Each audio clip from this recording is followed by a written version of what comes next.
Hello my dear beautiful viewers, ಜ್ಞಾನ ಸಿಂಧು ಚಾನಲ್ಗೆ ನಿಮಗೆ ಮತ್ತೊಮ್ಮೆ ಸ್ವಾಗತ.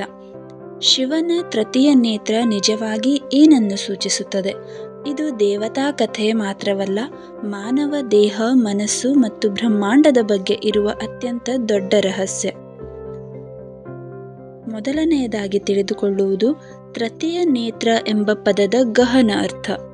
ನಮ್ಮ ಎರಡು ಕಣ್ಣುಗಳು ಹೊರಗಿನ ಜಗತ್ತನ್ನು ನೋಡುತ್ತವೆ, ಆದರೆ ತೃತೀಯ ನೇತ್ರ ಎಂದರೆ ಅಂತರ್ದೃಷ್ಟಿ, ಜ್ಞಾನ, ಬುದ್ಧಿ, ಆತ್ಮ ಸಾಕ್ಷಾತ್ಕಾರ ಮತ್ತು ಪರಮಶಕ್ತಿ.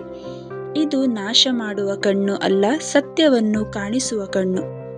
ಎರಡನೆಯದಾಗಿ ನೋಡುವುದು ಆಧ್ಯಾತ್ಮಿಕ ಅರ್ಥ. ಶಿವನ ತೃತೀಯ ನೇತ್ರದ ಮೂಲಕ ಸುಳ್ಳು, ಅಹಂಕಾರ, ಅಜ್ಞಾನವು ನಾಶವಾಗುತ್ತದೆ. ಸತ್ಯ, ಜ್ಞಾನ ಮತ್ತು ಚೈತನ್ಯವು ಬೆಳಗುತ್ತದೆ. ಆ ನೇತ್ರ ತೆರೆದರೆ ಸ್ವತಃ ತನ್ನ ಆತ್ಮವನ್ನು ಅರಿಯುವ ಶಕ್ತಿ ಬರುತ್ತದೆ. ಹಿಂದೂ ಶಿವಾಗಮಗಳಲ್ಲಿ ಹೇಳಿರುವಂತೆ ತೃತೀಯ ನೇತ್ರ ತೆರೆದ ಕ್ಷಣದಲ್ಲಿ ಅಜ್ಞಾನ ಕರಗುತ್ತದೆ ಎಂದು.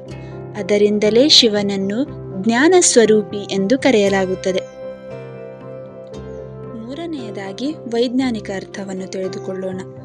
ವಿಜ್ಞಾನಿಗಳು ತೃತೀಯ ನೇತ್ರವನ್ನು ಫಿನಿಯಲ್ ಗ್ಲ್ಯಾಂಡ್ಗೆ ಹೋಲಿಸುತ್ತಾರೆ.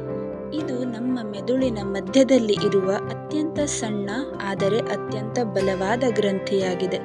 ಇದರಲ್ಲಿ ಮನುಷ್ಯನ ಇಂಟ್ಯೂಷನ್, ಸ್ಪಷ್ಟ ಚಿಂತನ, ಅಂತರಜ್ಞಾನ, ಆಧ್ಯಾತ್ಮಿಕ ಅನುಭವಗಳು ಎಲ್ಲವೂ ನಡೆಯುತ್ತದೆ. ಈ ಗ್ರಂಥಿಗಳನ್ನು ವಿಜ್ಞಾನಿಗಳು ಬಯೋಲಾಜಿಕಲ್ ತೃತೀಯ ನೇತ್ರ ಎಂದು ಕರೆಯುತ್ತಾರೆ. ಇದು ಬೆಳಕಿಗೆ ಪ್ರತಿಕ್ರಿಯೆ ನೀಡುತ್ತದೆ, ನಿದ್ರೆ ಜಾಗೃತಿಯನ್ನು ನಿಯಂತ್ರಿಸುತ್ತದೆ, ಆಳವಾದ ಧ್ಯಾನದಲ್ಲಿ ಹೆಚ್ಚು ಸಕ್ರಿಯವಾಗಿರುತ್ತದೆ. ಅದಕ್ಕೆ ಯೋಗ, ಧ್ಯಾನ, ಪ್ರಾಣಾಯಾಮ ಮಾಡಿದಾಗ ತೃತೀಯ ನೇತ್ರ ಶಕ್ತಿಶಾಲಿಯಾಗುತ್ತದೆ. ನಾಲ್ಕನೆಯದಾಗಿ ಶಿವನ ತೃತೀಯ ನೇತ್ರ ತೆರೆಯುವುದು ಎಂದರೇನು? ಶಿವನು ತೃತೀಯ ನೇತ್ರ ತೆರೆಯುವ ಕ್ಷಣ ಅದು ಕೋಪವಲ್ಲ, ಅದು ಸತ್ಯದ ಗುರುತಿಸುವಿಕೆ. ಅಜ್ಞಾನ ತೀವ್ರವಾದಾಗ, ಅನ್ಯಾಯ ಹೆಚ್ಚಾದಾಗ ಶಿವನ ತೃತೀಯ ನೇತ್ರ ತೆರೆದು ಅಧರ್ಮವನ್ನು ನಾಶ ಮಾಡುತ್ತದೆ. ಇದು ಡಿಸ್ಟ್ರಕ್ಷನ್ ಅಲ್ಲ, ರೀಕನ್ಸ್ಟ್ರಕ್ಷನ್ ಆಗಿರುತ್ತೆ. ಐದನೆಯದಾಗಿ ತಿಳಿಯಬೇಕಿದ್ದರೆ ತೃತೀಯ ನೇತ್ರ ಮಾನವನಲ್ಲೂ ಇದೆ. ಧರ್ಮದಲ್ಲಿ ಹೇಳಿದಂತೆ ಪ್ರತಿಯೊಬ್ಬ ಮಾನವನಲ್ಲೂ ತೃತೀಯ ನೇತ್ರ ಇದೆ. ಇದು ಲಿಟ್ರಲಿ ಕಣ್ಣು ಅಲ್ಲ, ಆದರೆ ನಿಮ್ಮ ಯೋಚನೆ, ಹೃದಯದ ಧ್ವನಿ, ಸತ್ಯದ ಅರಿವು, ಜ್ಞಾನ ಇವುಗಳ ಮೂಲವಾಗಿದೆ. ಈ ನೇತ್ರ ಸಕ್ರಿಯವಾದಾಗ ಮನಸ್ಸು ಸ್ಪಷ್ಟವಾಗುತ್ತದೆ, ಭಯ ಕಡಿಮೆಯಾಗುತ್ತದೆ, ತಪ್ಪು ಸರಿಯನ್ನು ಗುರುತಿಸುವ ಸಾಮರ್ಥ್ಯ ಬರುತ್ತದೆ.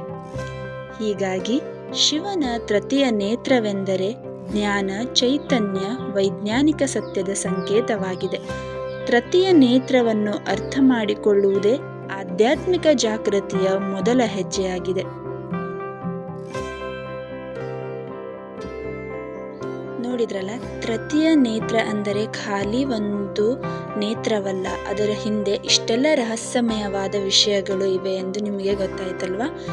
ಈ ವಿಡಿಯೋ ನಿಮಗೆ ಇಷ್ಟವಾದರೆ ದಯವಿಟ್ಟು ನನ್ನ ಚಾನಲನ್ನು ಸಬ್ಸ್ಕ್ರೈಬ್ ಮಾಡಿ, ಲೈಕ್ ಮಾಡಿ, ಹಾಗೆ ಶೇರ್ ಮಾಡುವುದನ್ನು ಮರೆಯಬೇಡಿ.